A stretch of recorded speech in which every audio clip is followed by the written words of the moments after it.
السلام علیکم ورحمۃ اللہ وبرکاتہ۔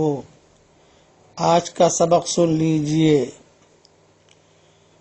بنی امیہ ایک بہت بڑا خاندان گزرا ہے اور کافی سالوں تک اس کی حکومت جو ہے وہ اسلامی حکومت رہی ہے۔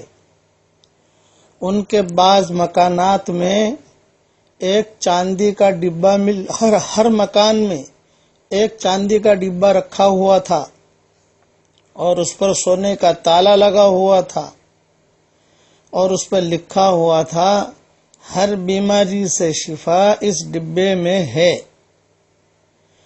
جب ان کے مکانوں کو کھولا گیا، بڑے بڑے فقہا جمع ہوئے اور اس ڈبے کو جب کھولا تو اس میں ایک پرچے پر ایک دعا لکھی ہوئی تھی۔ وہ دعا لمبی ہے، میں اس کا حوالہ دے دیتا ہوں۔ بکھرے موتی میں بھی وہ دعا ہے اور آج کل جو ہے چھپی بھی ہوئی ہے۔ تو امام شافعی رحمۃ اللہ علیہ فرماتے تھے کہ جب سے میں نے وہ دعا میرے پاس رکھی ہے تب سے میں کبھی بھی کسی طبیب کا یا ڈاکٹر کا محتاج نہیں ہوا۔ یہ دعا لے لیجئے اور اپنے جیب میں بھی رکھیے اور اپنے بچے بچیوں کے جیب میں بھی رکھیے۔ اس کا تعلق پڑھنے سے نہیں ہے، اس کا تعلق رکھنے سے ہے۔ چونکہ امام شافعی کا یہ مجرب عمل رہا ہے اور فقہا نے لکھا ہے۔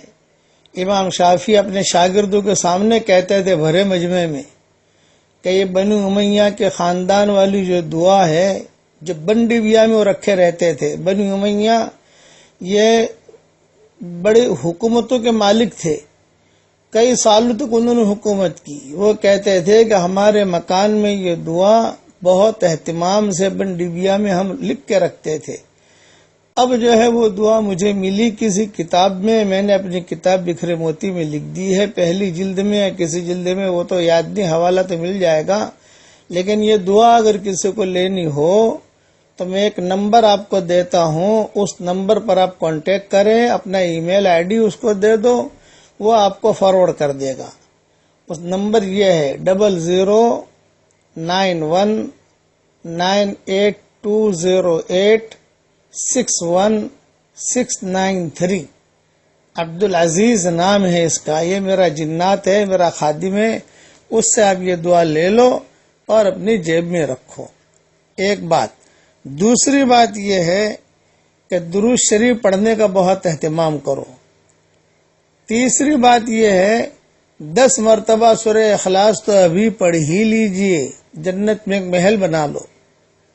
10 مرتبہ سورہ اخلاص پڑھ لو گے تو جنت میں ایک محل بن جائے گا۔ 20 مرتبہ پڑھو گے تو 2 محل بن جائیں گے۔ 30 مرتبہ پڑھو گے تو 3 محل بن جائیں گے۔ کتنا سستا سودا ہے، حدیث شریف میں آتا ہے یہ۔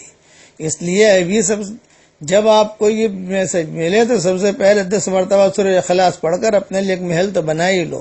اللہ تعالی ہمیں عمل کرنے کی توفیق عطا فرمائے۔ السلام علیکم ورحمۃ اللہ وبرکاتہ۔